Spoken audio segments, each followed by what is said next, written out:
Lezi ndaba zehora lokuqala sikwethulela zona bukhoma ekomkhulu le-SABC e-Auckland Park eGoli. Bukela inazi ezinohlonze eminijeni. Namhlanje unobhala jikelele we-EFF uMarshall Dlamini uhambela kemndeni yamalunga ayishumi leli qembu ashoneke engozini yebhasi eyenzeke phakathi kwaseFilidi nasoLundi. Eyona nto indoyikisayo kuba ixesha liyahamba. Ngikayiboni mina imizimba yabo. Usaqhubeka umsebenzi wokuthungathwa kwezidumbu zabantu ababeyizisuku zesikhukhula bezihlasele e-Eastern Cape njengoba isekhona imindeni ethi-ke isalinde kutholwa-ke izihlobo zayo ezingabonwa-ke nangokhalo kuze kube yimanje. Well, we've just concluded our visit to Canada to attend the G7 summit. It's been most meaningful for us. Isiphotheliwe ingqungquthela yamazwe ohlaka lwe-G7 ebihlezi izinsuku ezintathu kubhungwa-ke ngamaphuzu ehlukene aphathelene-ke nezamazwe omhlaba kwelaseCanada. Thank you to everyone for coming out. Yeah, a very proud moment for us as Cricket South Africa. Kwezemidlalo selithelekile kuleli iqembu lesizwe lekhilikithi iProteas ngemva kokuqopha umlando wokunqoba isicoco se-ICC World Championship nokuyisicoco se-ICC sokuqala eminyakeni engama-27.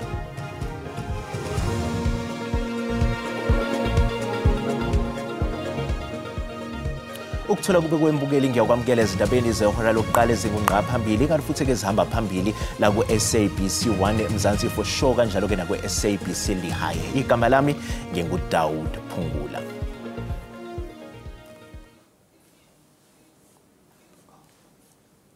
Namhlanje unobhala jikelele we-EFF uMarshall Dlamini uhambela-ke imindeni yamalunga ayishumi aleli qembu ashoneke engozini yebhasi eyenzeke phakathi kwaseFilidi nasoLundi. Njengamanje sixhumana-ke nentatheli yethu uMlondi wakaRhadebe. Mlondi, ake sikubingelele sikwamukele ezindabeni-ke zasemini. Sizwile ukuthi eminye imindeni-ke yabashonile yahanjiswa-ke emakhazeni aseDandi ukuze-ke iyohlonza izidumbu. Ingabe-ke kwenzekani njengamanje?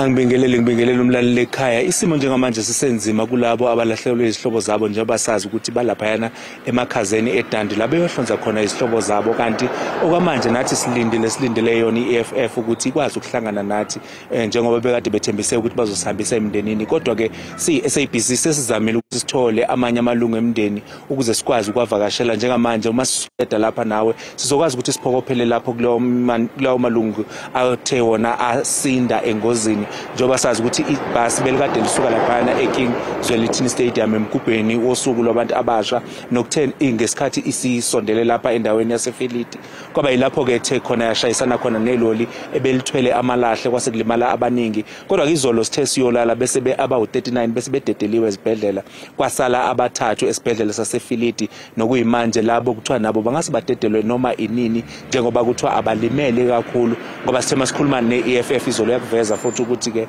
lamalungu abo abakwazile ukuthi bawabone futhi babonile ukuthi nawo angadedelwa noma inini, nokuthembisayo ukuthi-ke akekho omunye umuntu mhlawumbe ongasabe sengozini yokuthi mhlawumbe ashone. Kodwa osukwini namhlanje-ke okwamanje kusalindele nakho ukuthi sizwe ukuthi-ke amalungu e-EFF athe avakashela laba abasesibhedlela ababone benjani nokuthi mhlawumbe ngabe sebedischargiwe yini mhlawumbe ngemva kokuthi bebone odokotela, ngoba bebelindeleke ukuthi babone udokotela wasemini ukuze bakwazi ukuthi bazi ukuthi-ke bayadedelwa yini. Asibuyisele izintambo ngakuwe studio Daud.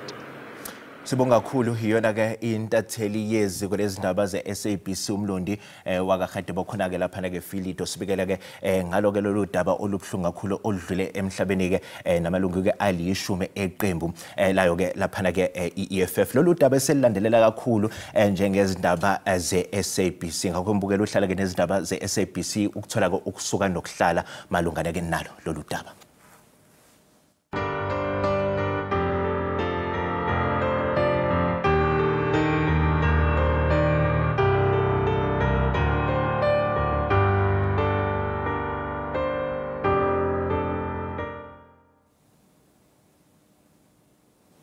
Isadunguze bumnyameni eminye imindeni yasemthatha esifundazweni Eastern Cape njengoba isathungatha izidumbu zabathandiweyo bayo ngemva kokuhlasela kwezikhukhula kulesa sifundazwe. Kuze kubeke imanje bangamashumi ayishagalolunye abantu osekuqinisekiswa ukuthi baphangalele kule nhlekelele yezemvelo. Cishe sekuphele isikhathi esingangesonto kuhlasele izikhukhula eMthatha esifundazweni Eastern Cape, kepha umndeni wakwaDabane usadunguza ebumnyameni njengoba amalungu omndeni yamathathu esanyamalele. Tata nabantwana sikabafumani njengoba abantwana bebe bayi-3 oyi-1 ufumanekile, aba bayi-2 bam notata abakafumaneki. Bathi ke sinalo elathemba lobana since kusakhangelwa umhlawumbi bazawuya bafumaneke, but eyona nto indoyikisayo kuba ixesha liyahamba. Ndingekayiboni mna imizimba yabo.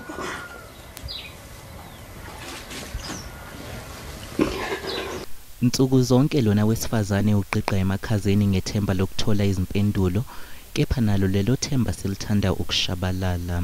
Kobo bukhona abali themba sibuye siwendleleni because every time sifika ka-forensic sifika kukho imizimba eyi-1. Xa sifika kuthiwo kuthiwe naba batsha abantu abasandofika sifika oko. And eyona nimvisa kabuhlungu ezindabeni kuthiwa ayanyuka amanani abantu bayafumaneka, but still xa ufika ka-forensic isengaba abantu bayi-1 abakanyuka abantu. Ngumvulo apho abantwana bam abakabonakali, mnyeke osabonakeleyo. Ayincedi into loo nto ke olima umbona emasimini uphume nesikhwebe esinye ngangasuze nazo zonke. Kusenjalo ungqongqoshe wezokuhlaliswa kwabantu uThembisi Melane uthi umnyango awuholayo usohlelweni lokuhlola umhlaba kuzohlaliswa kuona imindeni esale Dengwane ngenxa yezikhukhula kulesifundazwe.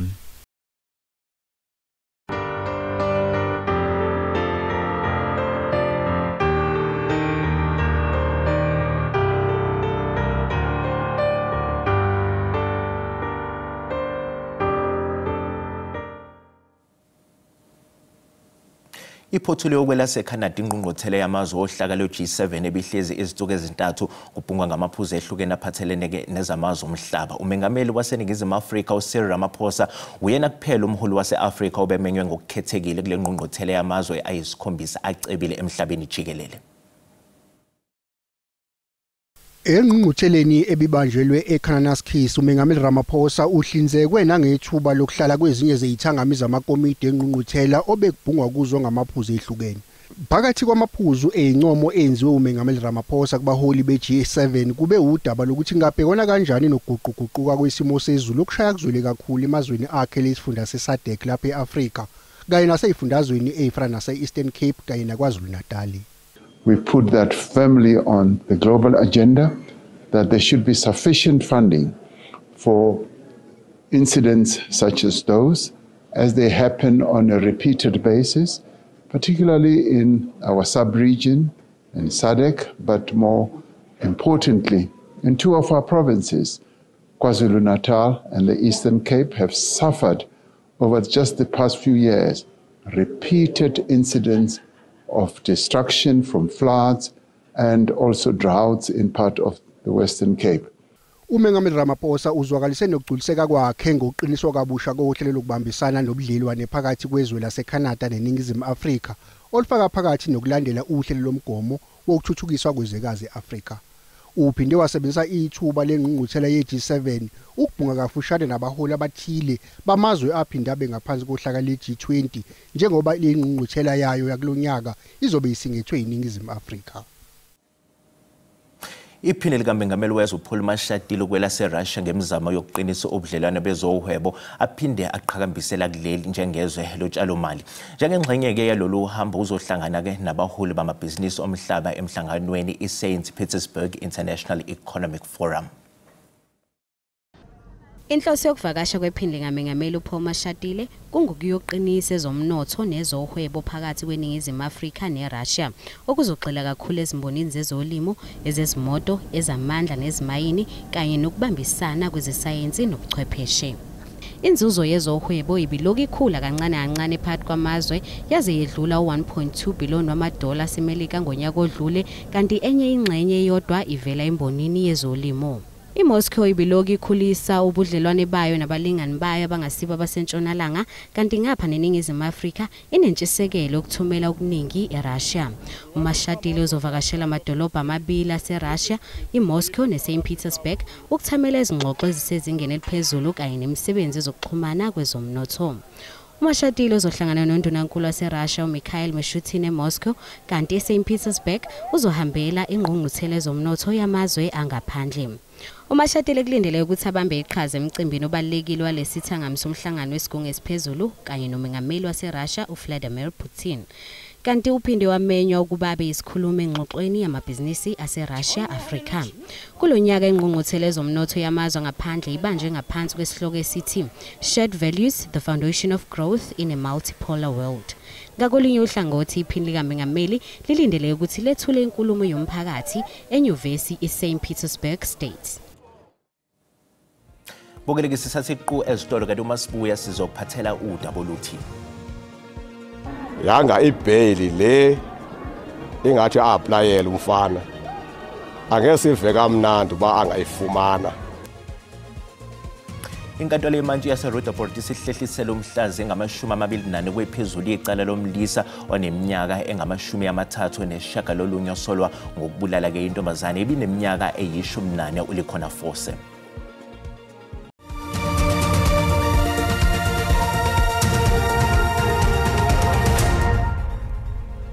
Bokele sikubingelele sikwamukela uma ngabe usanda ngena odabeni oluphambili besibike ukuthi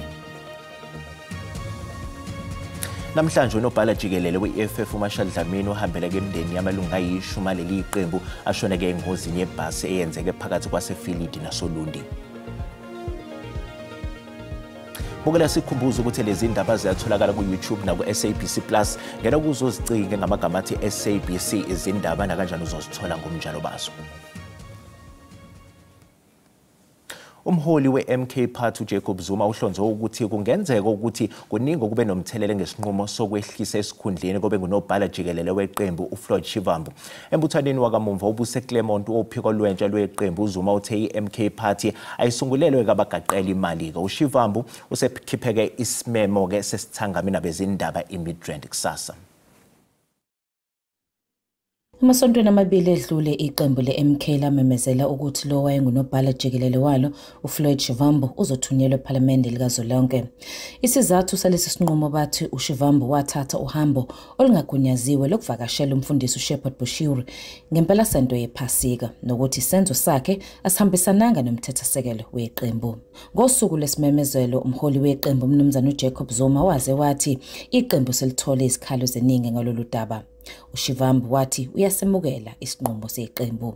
Kodwa-ke sekuqubuke imibuzo mayelana nokuthi ukuvakashela uBushiri bekuyisizathu sangempela yini sokususwa kwakhe. Umnumzana uZuma ugxeka abantu ababonakala bephikisana nezinqumo ezithathwe ubuholi beqembu. Baba uSecretary General kule sebe u7 manje.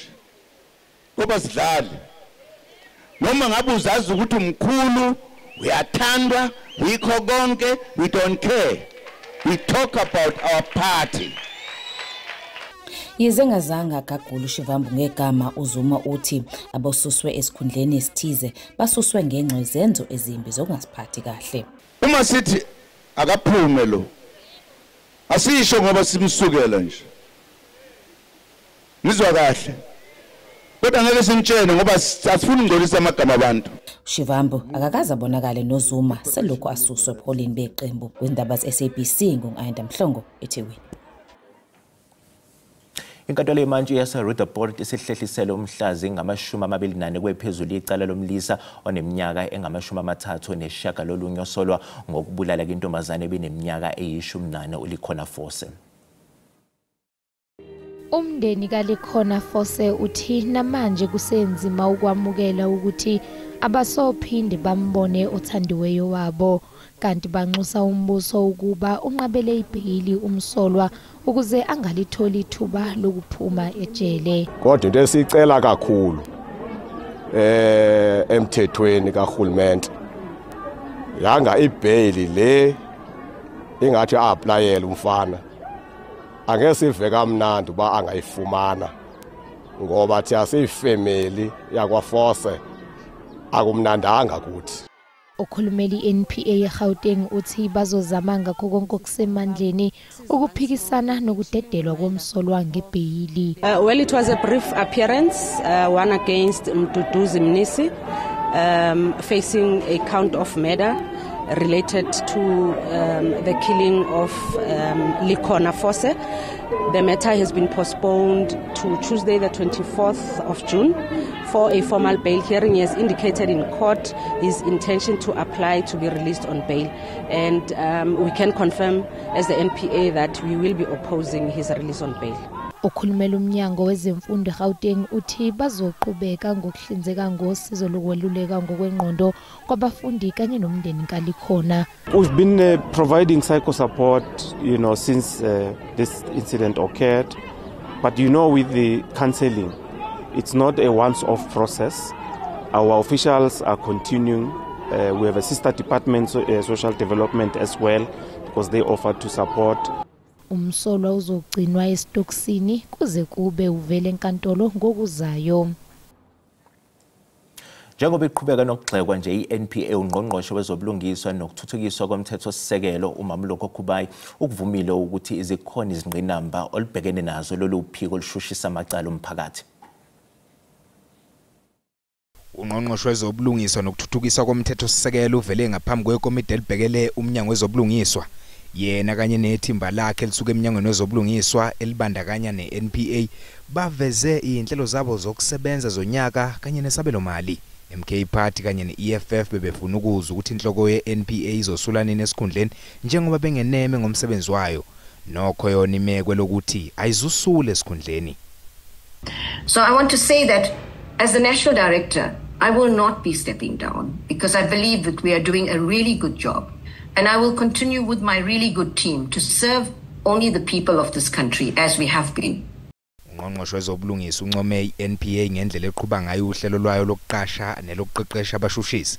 Kodwa waphinde wakuvuma ukuthi kunabashushisi abasebenza ngokumelene nenhlangano yabo. Where you find that, and it happens in various sectors, where you find that individuals within the organization will work towards the opposite. In a society where corruption lives, you are expected to have individuals who are corrupt. And that's why one of the things that I said is non-negotiable for all prosecutors across the country, irrespective of their level, is lifestyle audit. Because with lifestyle audit, you are able to see the patterns. So we have agreed that this work will be done, and we have committed that it will be started in this financial year. Mayelana nodaba lokuqinisekisa ukuthi iyabuthola ubulungiswa imindeni yashonelwa abathandiweyo bayo ngesikhathi sobandlululo unxuse noma ngabe ngubani nobufakazi obukhomba ukuba kuke kwaba nemizamo yokubambezela uphenyo lwamacala enzeka ngasesikhathi sobandlululo ukuthi aphumele obala. Ungqongqoshe wezogesi uDokotela uHosiyenzo Ramokgopa uthi-ke izwekazi eAfrika kumele lilandele umbono wokukhiqiza ugesi onganokubiza imvelo uma unqinda amandla okuthuthuka kwezwekazi. Kanti uRamokgopa usho lokhu ngesikhathi ekhuluma emcimbini iAfrica Energy Forum obubanjelwe eKapa. Africa's energy transition cannot be imposed. It must be authored by Africans for Africans. We reject the false binary between development and decarbonization. We will not abandon our right to industrialize simply to comply with emissions trajectories that were chartered without us. Electricity is not a luxury. It is a fundamental and basic human right. It is the oxygen of economic activity, the lifeblood of industrialization, and the foundation of dignity in the 21st century.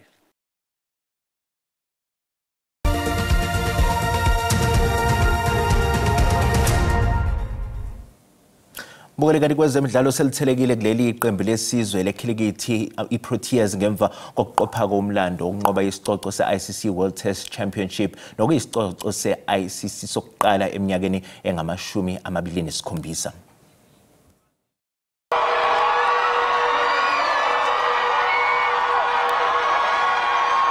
Lakuleli liqhenya kakhulu ngendlela edlale ngayo iProteas kulomqhudelwano womhlaba ebuya kuwo nanjengoba ibuye nayo nje indebe.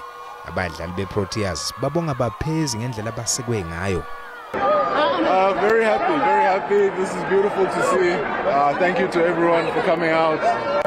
Yeah, very proud moment for us as Cricket South Africa. Kagiso Rabada uthe lukhulu lingafundwa yilabo abasebancane kulokhu okwenziwe iProteas.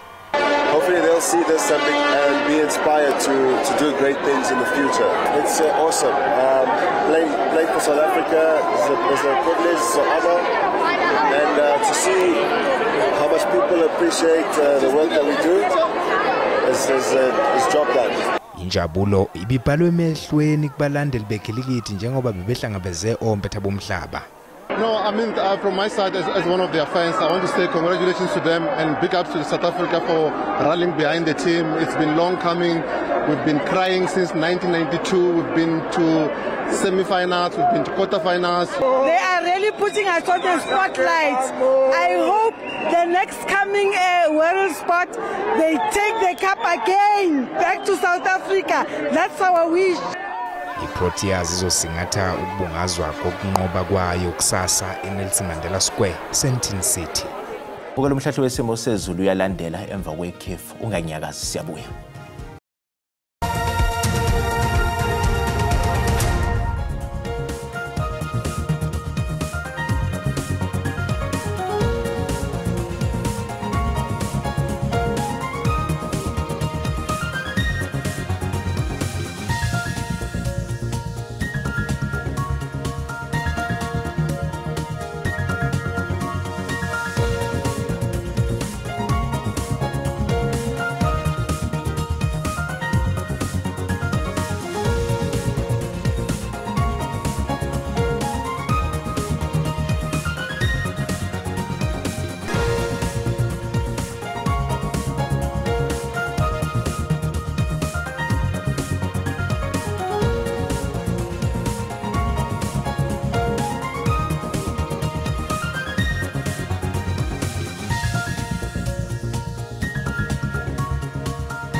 Bukele sisibeka lapha ke bese kuphathele zona ozakwethu bayeza ke nezindaba uma kugamanxa yehora lesihlanu ngolimi lwesindebele kanti thina ke siyabuya ke ngehora lesikhombisa kusihlwa ke mbukele sale kahle.